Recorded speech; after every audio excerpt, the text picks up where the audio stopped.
ಪವಿತ್ರ ಗೌಡ ನನಗೆ ಮಗಳಿದ್ದಂತೆ. ತಪ್ಪು ಮಾಡದವರು ಯಾರೂ ಇಲ್ಲ.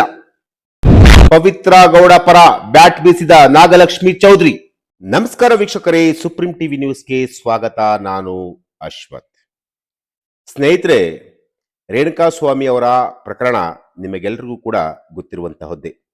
ದರ್ಶನ್ ಜೈಲಿಗೆ ಸೇರಿ 1 ವರ್ಷ ಕಳೆದಿರುವಂತಹದ್ದು. ಅಂದ್ರೆ 2ನೇ ಬಾರಿ ಜೈಲಿಗೆ ಹೋದಂತಹ ಸಂದರ್ಭದಲ್ಲಿ, ಮೊದಲ ಬಾರಿ ಜೈಲಿಗೆ ಹೋದಂತಹ ಸಂದರ್ಭದಲ್ಲಿ ಸುಮಾರು 7ರಿಂದ 8 ತಿಂಗಳ ಕಾಲ ಜೈಲಲ್ಲಿದ್ದರು. ಅದಾದ ನಂತರ ಜಾಮೀನು ಕೂಡ ಸಿಕ್ತು. ಹೈಕೋರ್ಟ್ ಜಾಮೀನು ಮಂಜೂರು ಮಾಡಿತು.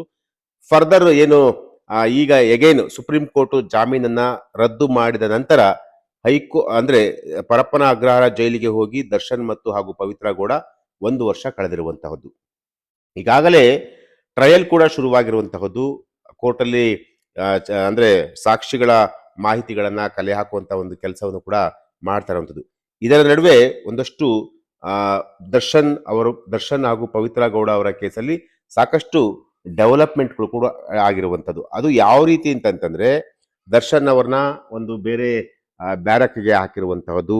ಜೊತೆಗೆ ಪವಿತ್ರ ಗೌಡ ಅವರು ಈಗ ಏನು ಮುಂಚೆ ಸಿಂಗಲ್ ಬ್ಯಾರಕ್ ನಲ್ಲಿದ್ರು, ಈಗ ಅವ್ರನ್ನ ಕಂಪ್ಲೀಟ್ ಆಗಿ ಏನು ಸಹ ಕೈದಿಗಳು ಇರುವಂತಹ ಒಂದು ಬ್ಯಾರಕ್ ನಲ್ಲಿ ಅವ್ರನ್ನು ಕೂಡ ಇಡಲಾಗಿರುವಂತದ್ದು. ಸೊ ಇದರ ನಡುವೆ ರಾಜ್ಯ ಮಹಿಳಾ ಆಯೋಗದ ಅಧ್ಯಕ್ಷ ಆಗಿರುವಂತಹ ಡಾಕ್ಟರ್ ನಾಗಲಕ್ಷ್ಮಿ ಚೌಧರಿ ಅವರು ಪರಪ್ಪನ ಅಗ್ರಹಾರ ಕೇಂದ್ರ ಕಾರಾಗೃಹಕ್ಕೆ ದಿಢೀರಂತ ಭೇಟಿ ಕೊಟ್ಟು ಅಲ್ಲಿ ಮಹಿಳಾ ಬ್ಯಾರಕ್ನ ಪರಿಶೀಲನೆ ನಡೆಸಿದ್ದಾರೆ.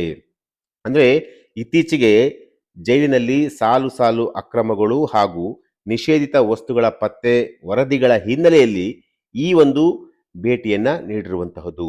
ಮಹಿಳಾ ಕೈದಿಗಳ ಸ್ಥಿತಿಗತಿ ಹಾಗೂ ಕುಂದುಕೊರತೆಗಳ ಬಗ್ಗೆ ಆಯೋಗದ ಅಧ್ಯಕ್ಷರು ಸುದೀರ್ಘವಾದಂತಹ ಒಂದು ಚರ್ಚೆಯನ್ನ ನಡೆಸಿದ್ದಾರೆ.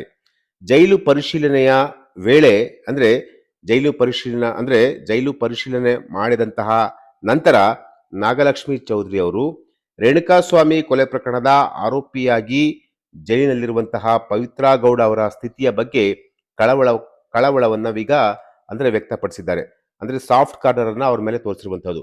ಪವಿತ್ರ ಗೌಡ ಜೈಲಿನಲ್ಲಿ ತುಂಬಾ ಡಿಸ್ಟರ್ಬ್ ಆಗಿದ್ದಾರೆ. ಅವರು ನನಗೆ ಮಗಳಿದ್ದಂತೆ.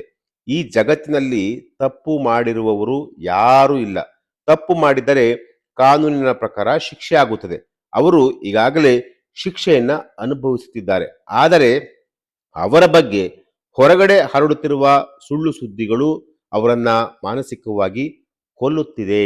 ಹೀಗಂತ ನಾಗಲಕ್ಷ್ಮಿ ಚೌಧರಿಯವರು ಪವಿತ್ರ ಗೌಡ ಅವರ ಪರವಾಗಿ ಬ್ಯಾಟ್ ಅನ್ನ ಬೀಸಿರುವಂತಹದ್ದು.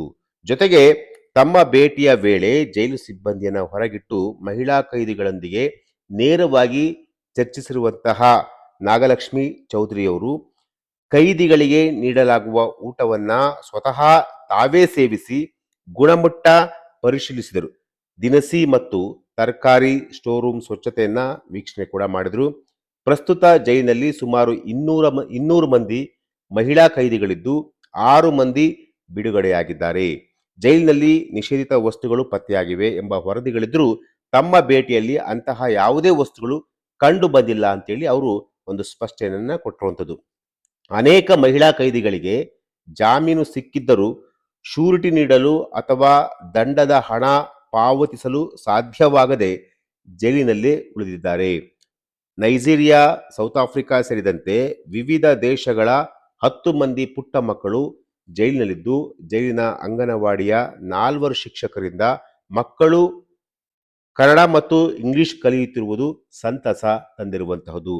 ತಪ್ಪು ಮಾಡಿದ ಪ್ರತಿಯೊಬ್ಬರು ತಮ್ಮವರ ಅಪ್ಪುಗೆಗಾಗಿ ಕಾಯುತ್ತಿದ್ದಾರೆ.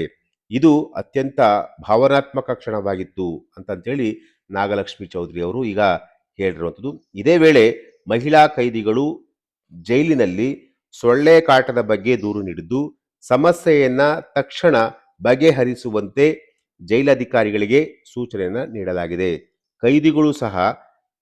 ಕೈದಿಗಳು ತಯಾರಿಸುವ ಕರಕುಶಲ ವಸ್ತುಗಳನ್ನ ಶ್ಲಾಘಿಸಿದ ಅಧ್ಯಕ್ಷರು ಜೈಲಿನ ಆಡಳಿತ ವ್ಯವಸ್ಥೆ ಮತ್ತು ಕೈದಿಗಳ ಮಾನವ ಹಕ್ಕುಗಳ ರಕ್ಷಣೆಗೆ ಅಗತ್ಯ ಕ್ರಮಗಳನ್ನ ಕೈಗೊಳ್ಳಲಾಗುವುದು ಅಂತಂತೇಳಿ ನಾಗಲಕ್ಷ್ಮಿ ಚೌಧರಿ ಅವರೀಗ ತಿಳಿಸಿರುವಂಥದ್ದು. ಅಂದ್ರೆ ಇಲ್ಲಿ ದಿಢೀರಂತ ನಾಗಲಕ್ಷ್ಮಿ ಚೌಧರಿ ಅವರು ಪರಪ್ಪನ ಅಗ್ರಹಾರ ಜೈಲಿಗೆ ಹೋಗಿ ಅಲ್ಲಿ ಇರುವಂತಹ ಏನು ಕುಂದುಕೊರತೆಗಳ ಬಗ್ಗೆ ಪರಿಶೀಲನೆ ನಡೆಸಿರುವಂತಹದ್ದು. ಈ ಹಿಂದೆ ಹಲವು ಬಾರಿ ಜೈಲಿನ ಮೇಲೆ ದಾಳಿಯನ್ನ ಮಾಡಿದಂತಹ ಸಂದರ್ಭದಲ್ಲಿ ಏನು ಲಾಂಗು, ಮಚ್ಚು, ಅವು ಆಳ ಮೂಳ ಏನ್ ಬೇಕಾದ್ರೂ ಸಿಗ್ತಾ ಇತ್ತು ಅಲ್ಲಿ. ಗಾಂಜಾ, ಅಫೀಮು ಎಲ್ಲವೂ ಕೂಡ ಸಿಗ್ತಿತ್ತು, ಮೊಬೈಲು.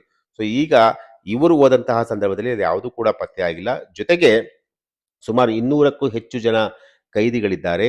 ಕೆಲವರಿಗೆ ಅಂದ್ರೆ ಬಾಂಡು ಅಥವಾ ದಂಡ ವಿಧಿಸಲಿಕ್ಕೆ ಆಗದಂತ ಇರುವಂತಹ ಕೈದಿಗಳು ಅಲ್ಲೇ ಇರುವಂತಹದ್ದು.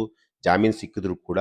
ಜೊತೆಗೆ ಇನ್ನೊಂದಷ್ಟು ಕೈದಿಗಳು ಅವರು ಏನು ಯಾವ ರೀತಿಯಾಗಿ ಅವರು ಕೇಸಲ್ಲಿ ಯಾವ್ಯಾವ ಕೇಸ್‌ಗಳಲ್ಲಿ ಇನ್ವಾಲ್ವ್ ಆಗಿದ್ರೋ, ಕೇಸಿಗೆ ಸಂಬಂಧಪಟ್ಟಂತೆ ಅವ್ರಿಗೆ ಶಿಕ್ಷೆಯನ್ನ ವಿಧಿಸಿರುವಂತಹದ್ದು. ಜೊತೆಗೆ ಆ ಪವಿತ್ರ ಗೌಡ ಅವ್ರ ಬಗ್ಗೆನೂ ಕೂಡ ಈಗ ಸಾಫ್ಟ್ ಕಾರ್ನರ್ ಅನ್ನು ತೋರಿಸಿರುವಂತದ್ದು. ಅಂದ್ರೆ ಎಲ್ಲೋ ಒಂದ್ ಕಡೆ ದಿಢೀರಂತ ಪವಿತ್ರ ಗೌಡ ಅವ್ರನ್ನ ಭೇಟಿ ಮಾಡಿ ಅವ್ರನ್ನ ಯೋಗಕ್ಷೇಮವನ್ನು ವಿಚಾರಣೆ ಮಾಡಿರಂತಹ ನಾಗಲಕ್ಷ್ಮಿ ಚೌಧರಿ ಅವರು ಎಲ್ಲೋ ಒಂದ್ ಕಡೆ ಒಂದು ಸಣ್ಣ ಹಿಂಟ್ ಕೊಟ್ಟಿದ್ದಾರೆ ಅನ್ಸುತ್ತೆ. ಅಂದ್ರೆ ಮಹಿಳಾ ಆಯೋಗದಿಂದ ಎಲ್ಲೋ ಒಂದ್ ಕಡೆ ಅವ್ರಿಗೆ ಪವಿತ್ರ ಗೌಡ ಅವ್ರಿಗೆ ಒಂದು ಕ್ಲೀನ್ ಚೀಟ್ ಸಿಕ್ಕಂತೆ ಕಾಣ್ತಾ ಇದೆ. ಸೊ ಹಾಗಾಗಿ ಮುಂಬರುವಂತಹ ದಿನಗಳಲ್ಲಿ ಇದು ಎಲ್ಲೋ ಒಂದ್ ಕಡೆ ಅವ್ರಿಗೆ ಅವ್ರು ಬಿಡುಗಡೆ ಆಗುವಂತಹ ಸಂದರ್ಭದಲ್ಲಿ ಪ್ಲಸ್ ಕೂಡ ಆಗುವಂತಹ ಸಾಧ್ಯತೆ ಇದೆ. ಎಸ್, ಇದು ಇವತ್ತಿನ ಒಂದು ವಿಚಾರ. ನಾಳೆ ಮತ್ತೊಂದು ವಿಚಾರದೊಂದಿಗೆ ನಾನು ನಿಮ್ಮನ್ನ ಭೇಟಿ ಆಗ್ತೀನಿ. ನಿರಂತರ ಸುದ್ದಿಗಾಗಿ ನೋಡ್ತಾ ಇರಿ Supreme TV news. Thank you.